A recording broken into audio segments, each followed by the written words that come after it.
La dernière fois, je regardais un match de Tottenham. Et là, il y avait Xavi Simons qui marque le but égalisateur face à Brighton. Donc il part en célébration, il enlève son t-shirt, etc. Et puis derrière, je vais sur Twitter et il y a des commentaires du style Xavi Simons qui célèbre un but dans la lutte pour le maintien. On est loin de l'avenir qu'on lui avait promis. Et là, cette phrase, elle m'a interpellé. L'avenir qu'on lui avait promis. Parce que même si elle est dure, il y a quelque part une part de vérité là-dedans. C'est pas pour dire que Xavi Simons a raté sa carrière, pas du tout. Il joue à Tottenham, qui reste, même si sont en difficulté, un grand club.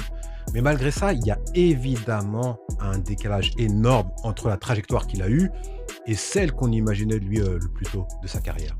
Et ça, ce décalage, il m'a arrêté. Parce que d'un coup, je me suis dit, Xavi Simons, c'est quand même l'exemple d'un joueur qu'on a installé très jeune dans quelque chose d'immense. Un joueur qu'on a médiatisé très tôt. Un joueur qu'on a regardé comme autre chose qu'un simple joueur prometteur. Presque une promesse à lui tout seul, presque une image, on en a fait une marque. Et c'est là que je me suis dit un truc. Il y a des joueurs qu'on ne détruit pas nécessairement en les critiquant trop tôt, il y a des joueurs qu'on dérègle en les admirant trop vite. Et j'ai l'impression que Xavi Simons répond à cette deuxième partie. Pas celle d'un joueur qu'on a cassé par le rejet, mais celle d'un joueur qu'on a peut-être très tôt placé dans une admiration si grande, si rapide, qu'elle a pu déplacer quelque chose dans sa trajectoire. Et à partir de là, je me suis mis à penser à tous les autres, à tous les jeunes qu'on a montés très vite, à ceux qu'on a célébrés avant l'heure, à tous ceux qu'on installe très tôt dans une stature, dans une promesse, dans une image immense, avant même qu'ils aient eu le temps de se construire. Et au fond, la vraie question que cela m'a laissé, c'est qu'est-ce que ça fait à un joueur d'être admiré trop tôt? L'une des raisons de s'abonner à cette chaîne, c'est, on parle évidemment de football, d'actualité de terrain, mais c'est aussi de parler de tout ce qu'il y a autour, de décrypter les médias, les récits, la psychologie. Donc tout ce qui peut influencer un joueur, et notamment sa trajectoire, et c'est sur ça qu'on va s'attarder aujourd'hui, sur ce que ça peut faire à un joueur d'être monté aussi vite, aussi haut, aussi tôt, mais aussi notre rôle là-dedans. Parce que le sujet, c'est pas seulement le joueur, c'est aussi la manière dont on le regarde, la manière dont on se projette. Et pour moi, si on veut être sérieux avec ce sujet, il faut regarder aux deux endroits. Ce que cette admiration trop précoce peut produire chez le joueur lui-même, mais aussi ce qu'elle produit autour de lui, des attentes, des récits, dans tout l'environnement qu'on finit par construire. Donc je vais commencer par le joueur. Encore une fois, c'est pas pour réduire Xavi Simons, ok? Et à mon sens, ça vient dérégler au moins trois choses. La fin, la lucidité et la discipline. D'abord la fin. Parce que quand on t'admire trop tôt, on peut commencer à te donner une récompense avant l'heure. On te parle déjà comme quelqu'un d'installé, quelqu'un de spécial, quelqu'un de promis à quelque chose. Et même si dans les faits, t'as rien fini par construire, tu es en train de construire, il y a une partie de toi forcément qui peut commencer à se vivre et à se voir autrement. Il n'y a plus la même dalle, il n'y a plus la même tension intérieure. Parce qu'on t'a déjà donné quelque chose symboliquement. On t'a déjà placé là-haut. On t'a regardé comme si tu étais presque arrivé. Et ça, forcément, ça peut calmer une partie de la faim. D'ailleurs, je serais curieux de voir ça à grande échelle. Dans la même génération, combien de jeunes sur qui on est très tôt venu faire des reportages, poser une caméra, faire un sujet, raconter une histoire, aller voir la famille, promettre un destin immense. Et à côté, combien d'autres sur qui on n'a rien projeté, rien raconté, qui ont juste contribué à travailler dans l'ombre, à travailler avec cette rage positive. Vous savez, la rage de celle qui vient quand on n'est pas reconnu à sa juste valeur. Et il a continué à travailler. Et parmi eux, combien ont fini beaucoup plus haut que celui dont on avait promis un avenir au plus haut dans le milieu du foot. Parce qu'au fond, ça aussi c'est une force énorme. Garder intacte cette tension intérieure. Cette envie d'aller chercher quelque chose que personne ne t'a encore donné. Après la fin, il y a la lucidité. Parce que le compliment trop tôt ne dérègle pas seulement ton intensité. Il peut aussi dérégler ta lecture de toi-même et de ta trajectoire. Tu peux commencer à mal lire l'étape où tu es, à mal lire ce qu'il te manque encore, à mal lire surtout ce que j'appelle le temps réel d'une construction. Et vous savez, le temps du chantier, le temps du travail, qui devient beaucoup plus dur à accepter. Les étapes normales te paraissent plus lentes. Les détours te paraissent presque anormaux. Et les saisons où ça prend simplement du temps, tu commences à les vivre comme un retard. En fait, tu commences à brûler des étapes intérieurement. Et forcément derrière, ça joue aussi sur ta frustration. Tu deviens forcément moins tolérant à la frustration. Parce qu'au fond, si tout le monde t'a déjà installé tout là-haut, alors chaque moment où ça ne va pas assez vite peut te sembler anormal. comme si le réel n'allait pas à la vitesse de l'image qu'on avait construite autour de toi. Et c'est là où ça devient dangereux. Parce qu'à partir de ce moment-là, tu peux commencer à faire des choix avec un imaginaire de statut plutôt qu'un imaginaire de construction. Là, tu ne te projettes plus comme quelqu'un qui doit encore bâtir, progresser, patienter, encaisser des étapes. Tu te projettes aussi comme quelqu'un qui doit habiter de l'image qu'on a mise sur lui. Et ça, je trouve que c'est une notion forte. Parce qu'au fond, il y a une énorme différence entre grandir dans une logique de construction et grandir dans une logique d'accomplissement anticipé. Et enfin, le dernier point, c'est la discipline. Parce qu'au bout d'un moment, tout finit aussi par se voir dans le rapport à l'effort. Quand on te complimente trop tôt, quand on te valorise comme si tu étais déjà arrivé, tu peux commencer à croire que les efforts qui t'ont amené jusque-là ont fait leur travail. Comme si, quelque part, le plus dur a déjà été fait.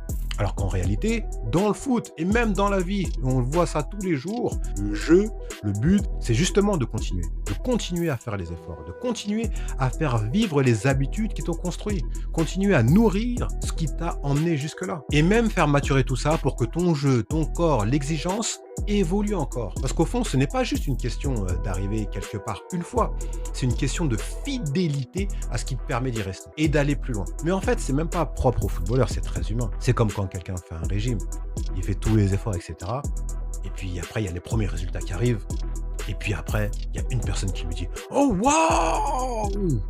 Mais oh, comment t'as changé, waouh !»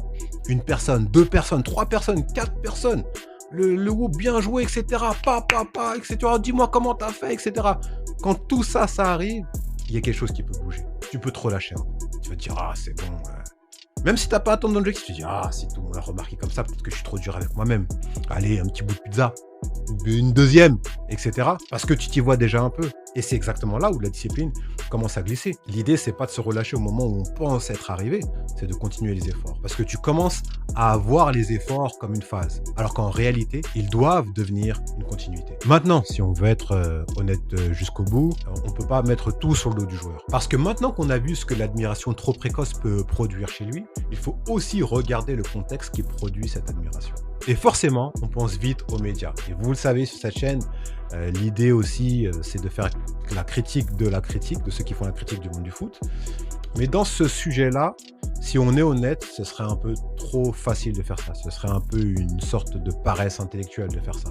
Parce qu'au fond, les médias, en partie, nous donnent, nous, ce qu'on a envie de voir. Nous aussi, on veut voir le prochain, on veut voir le prochain crack, on veut voir le prochain phénomène. Un joueur qu'on pourra dire avoir repéré avant tout le monde. Nous aussi, on aime cette idée-là. Et à partir de là, on participe tous à notre échelle à une mécanique qui est beaucoup plus large, celle qui fabrique les stars trop tôt. Le problème, ce n'est pas seulement qu'on parle de ces jeunes, c'est la vitesse à laquelle on les transforme en promesses, en images, en symboles. Le nouveau Zidane, le nouveau Xavi, le nouveau Iniesta, le nouveau Vieira, etc. Et à force de vouloir les voir trop tôt, on finit par leur retirer quelque chose de vraiment précieux, qui est le droit à l'anonymat. Le droit de grandir sans être déjà raconté, le droit de progresser sans être déjà comparé, le droit de se construire sans être déjà observé comme une promesse à valider. Et cet anonymat-là, il est parfois nécessaire pour réussir. Alors oui, j'imagine que certains d'entre vous disent déjà mais Messi, on l'a vu très tôt, Ronaldo, le Brésilien, on l'a vu très tôt, Mbappé, on l'a vu très tôt, etc. Oui, mais justement, le problème, c'est que peut-être en football, on a trop tendance à prendre l'exception comme si c'était une norme implicite. Toutes les trajectoires ne se ressemblent pas. Tous les joueurs ne réagissent pas pareil. On ne peut pas construire une vision saine du développement du joueur à partir de cas hors normes. Parce que pour moi, je reste persuadé d'une chose. Il y a des trajectoires qui ont été affectées par ça. Des joueurs à qui on a peut-être retiré la possibilité de grandir normalement. Des joueurs qu'on a installés dans une image avant même de leur donner le temps de construire une réalité. Et forcément, quand tout ça, ça arrive trop tôt, ça ne change pas seulement le regard du public, ça change aussi l'environnement du joueur. Parce qu'un jeune qui est médiatisé trop tôt, très tôt, admiré trop tôt, projeté trop tôt, il ne devient pas seulement une promesse sportive, il peut devenir aussi très vite une promesse économique, une promesse familiale, parfois même une forme d'espoir collectif autour de lui. Et à partir de là, forcément, tout se charge. Parce que ce n'est plus simplement un jeune qui essaie de progresser, c'est parfois un jeune autour duquel des attentes matérielles, affectives, familiales commencent déjà à graviter. Et très difficile de croire que ça ne change rien. Et là, encore une fois, il ne s'agit pas de juger les familles ou de simplifier des histoires qu'on ne connaît pas nécessairement, mais simplement de reconnaître quelque chose. Quand on transforme très tôt un jeune en promesse immense, on ne touche pas seulement à son image, on touche à tout l'écosystème humain autour de lui. Et quand cet écosystème se met à changer trop tôt, trop fort, avec trop d'argent, trop d'attentes, etc., enfin, je ne vais pas répéter ce que je viens de dire, on peut facilement imaginer le nombre de trajectoires qui a pu se compliquer, ralentir ou tout simplement dévier, voire arrêter. Le nombre de joueurs qu'on n'a jamais peut-être vu devenir pleinement eux-mêmes, non pas parce qu'ils n'avaient pas le talent, mais parce que autour d'eux, tout est allé trop vite, ça doit être dingue. On est passé peut-être à côté de 5 ou 6 Ronaldinho, Messi, Zidane, Mbappé, etc. Donc au fond, le message de ces vidéos, c'est peut-être celui-là.